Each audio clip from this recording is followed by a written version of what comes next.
água igual a oxigênio mais glicose, né? E aí aqui a gente tem a luz como sendo um fator importante. Podemos ter ainda a fotossíntese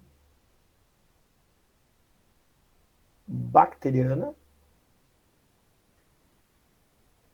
que a gente vai chamar isso aqui então de fotoredução. O que muda? Muda que ao invés de ter a água como um doador de elétrons, a gente tem o H2S, né?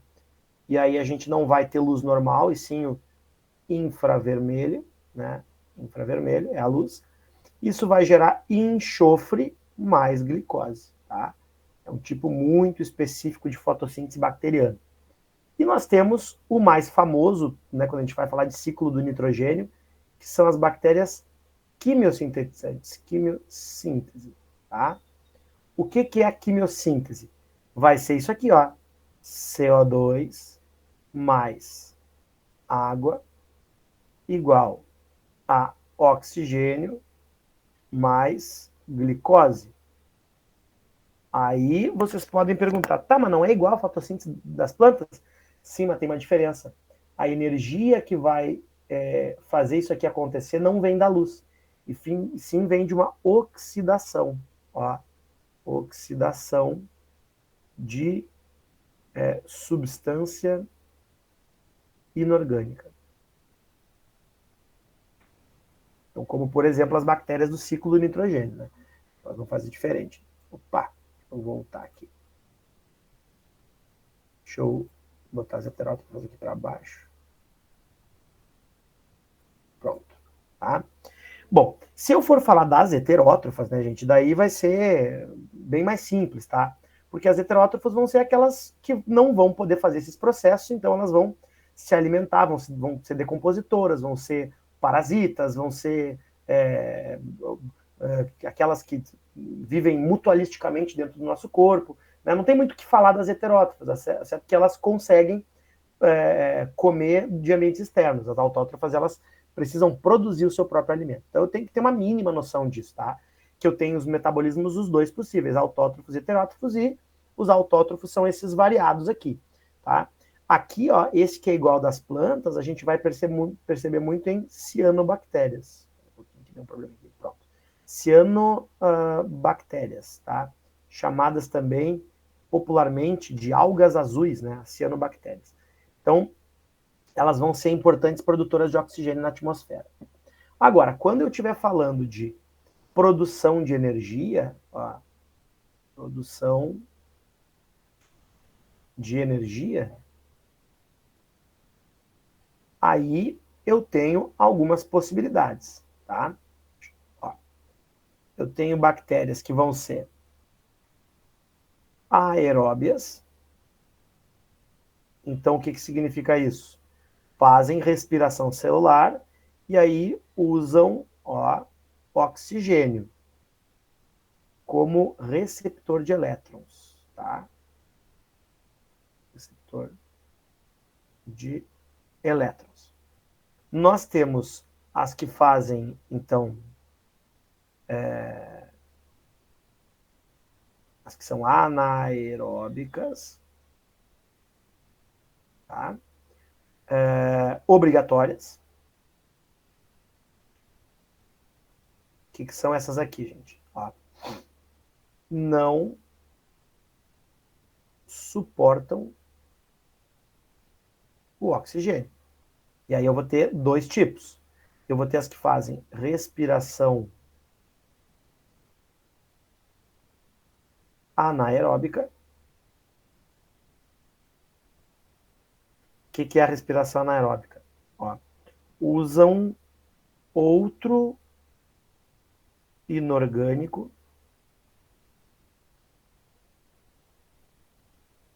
como receptor de elétrons. Tá? Que não o oxigênio. Mas, tanto na respiração aeróbica quanto na respiração anaeróbica, a gente tem aquela cadeia de transporte de elétrons, cadeia transportadora de elétrons. Agora, nós temos um outro tipo, que é o mais comum, posso até fazer aqui um asterisco, né? que é a fermentação, tá?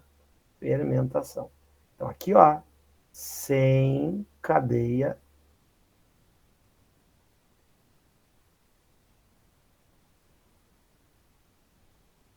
de transporte de elétrons.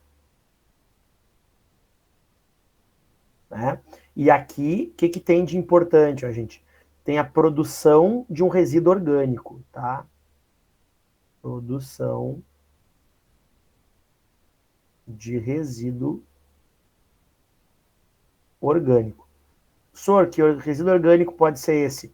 Pode ser qualquer um. Tem, por exemplo, a fermentação lática, o resíduo orgânico, o aceptor final de elétrons é o ácido lático. Se for uma fermentação alcoólica, vai ser o etanol. Se for acética, é o ácido acético, e por aí vai, tá? Então, esses são os diferentes tipos de metabolismo. E nós temos ainda as anaeróbicas facultativas. Anaeróbicas facultativas. O que é isso? Na ausência de oxigênio, faz ou fermentação ou respiração anaeróbica. Quais são os metabolismos mais frequentes, os mais comuns, tá? Esse aqui, as aeróbicas, são bastante comuns, e as fermentativas, tá? Essas são as mais comuns da gente perceber delas caindo nas provas, tá bom? Vamos falar um pouquinho agora sobre as doenças bacterianas. Eu vou fazer uma listagem apenas, tá, gente? Não vou falar de cada uma delas, porque a gente não tem tempo. Então, quais são elas? Começando ali, ó, temos o tétano e o botulismo, que são doenças parentes, né?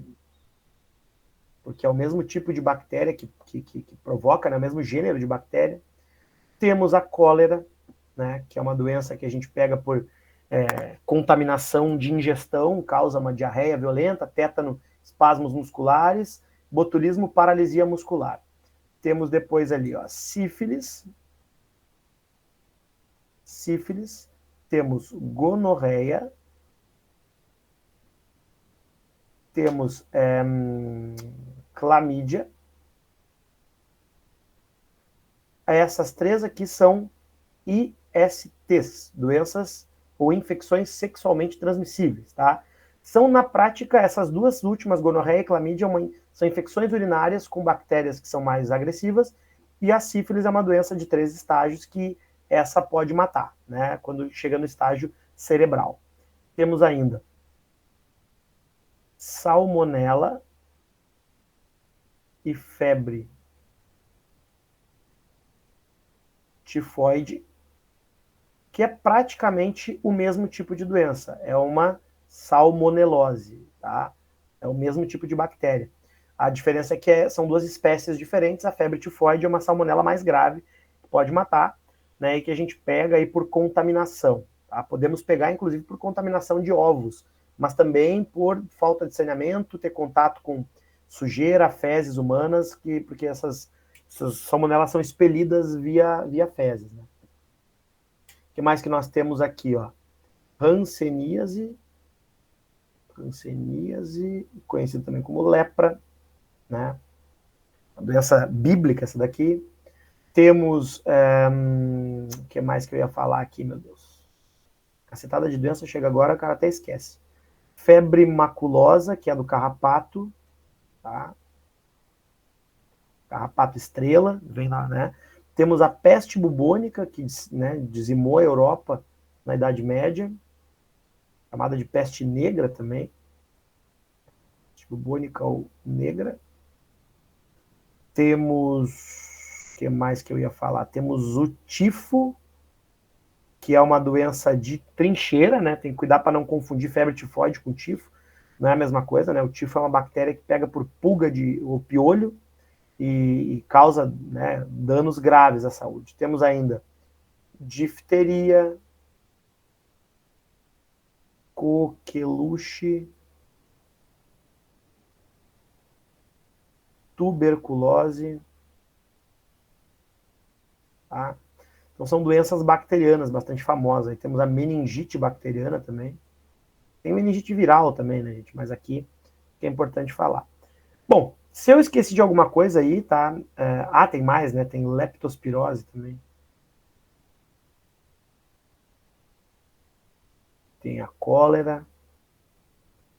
Então essas são doenças bacterianas bastante difundidas aí. Então eu tenho que ter uma ideia, tenho que saber reconhecer. Então aqui, ó, quando a gente vem aqui, ó, doenças virais, temos esse quadro aqui. Se a gente vai um pouco mais para baixo, né, a gente vai falar aqui das doenças bacterianas, a gente tem um outro quadro. Eu tenho que ter uma mínima noção de como eu pego, né, para também poder dizer como é que eu faço a profilaxia. Bom, próximo grupo, tá? Próximo grupo são os protozoários. Sor, Diga. não vai cair reprodução das bactérias, nem método Gram. Método Gram não vai cair. Tá? A reprodução de bactéria pode aparecer. Se você tiver alguma dúvida, eu posso tirar para vocês aqui. Eu estou só indo no que é mais o grossão da prova, né? Mas tem alguma dúvida que vocês tenham sobre reprodução das bactérias? Não, eu não tenho nada, só queria saber se ia cair mesmo. Eu não posso dizer para vocês exatamente o que vai cair, mas está dentro do que pode Sim. cair na prova, tá? Sim, mas tá dentro, tá? Sim, tá dentro. Claro, eu tô Obrigada. tentando dar um foco aqui nas coisas mais importantes, né, gente? Obviamente. Mas claro que eu não tenho como dizer tudo, né? Bom, protozoários agora. Então a gente tem lá o antigo, entre aspas, reino protista, né? Então o reino protista ele é dividido em protozoários e as algas, né? Algas são fotossintetizantes, né? Fotossintetizantes. Protozoários, aí não.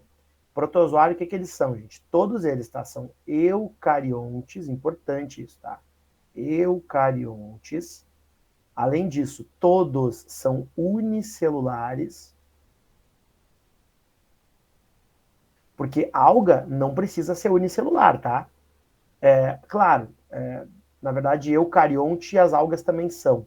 Tá, reino protista, eu vou colocar aqui, ó, todos são eucariontes, tá? Só para ficar bem claro. Não é um reino verdadeiro, mas tá. Então, todo protozoário eucarionte é unicelular e, olha só, é heterótrofo. Heterótrofo. Tá? Então, não existe protozoário, para essa nossa classificação aqui, que faça fotossíntese. Se tiver alguém do antigo reino protista lá que faz fotossíntese, esse alguém vai ter que ser, então, a alga. Tá, gente? Então, tem essa... Oi, pode falar. Na aula, quando a gente estava vendo o livro, a maioria das algas aparecia que era pluricelulares. Aí a gente começou, até a gente ficou bastante em dúvida disso, porque a gente pensou que era todas unicelulares do reino, mas estava dizendo que tinha bastante alga pluricelulares. E aqui tá, é por isso que tem esse engano, porque na verdade não é um reino, né? Então vocês ficam. O próprio livro é um pouco discordante, mas olha só. Como é que funciona? Tu tem o reino, entre aspas, protista. Esse reino é dividido em dois grupos, em protozoários e algas. Os protozoários, sim, são unicelulares todos, mas as algas não. As algas eu vou ter algas uni e pluricelulares. Olha só que interessante, pluricelulares. Vou dar um exemplo para vocês aqui, tá? Olha só. Vou botar aqui, ó. Exemplo, tá? Uma alga unicelular. Existe uma alga que tem esse formatinho aqui. Eu trabalhei com ela um tempo na URGS, tá? Que ela é assim, ó. Ela tem um flagelo que vai em volta do meio dela e um outro flagelo que fica livre. Isso aqui é o que a gente chama de dinoflagelado, tá? Essa alga aqui, ela é unicelular. Ela tem uma carapaça de celulose e dois flagelos. Flagelo número 1, flagelo número 2, tá? Agora, a gente também tem algas pluricelulares, como são aquelas algas enormes, né? Aquela nori que eles usam para fazer sushi. São folhas enormes de alga que ficam lá e eles pegam quadradinhos para fazer. Então, na verdade, tu tem os dois tipos, tá? As algas podem ser uni ou pluricelulares, dependendo do grupo. Tem vários grupos de algas, mas a gente não vai cobrar de vocês os grupos de algas em prova, tá, gente? Os detalhezinhos dos grupos de algas. Mas é claro que é bom saber o mínimo ali, né? Porque elas fazem fotossíntese e elas têm essa diferenciação de uni e pluricelular.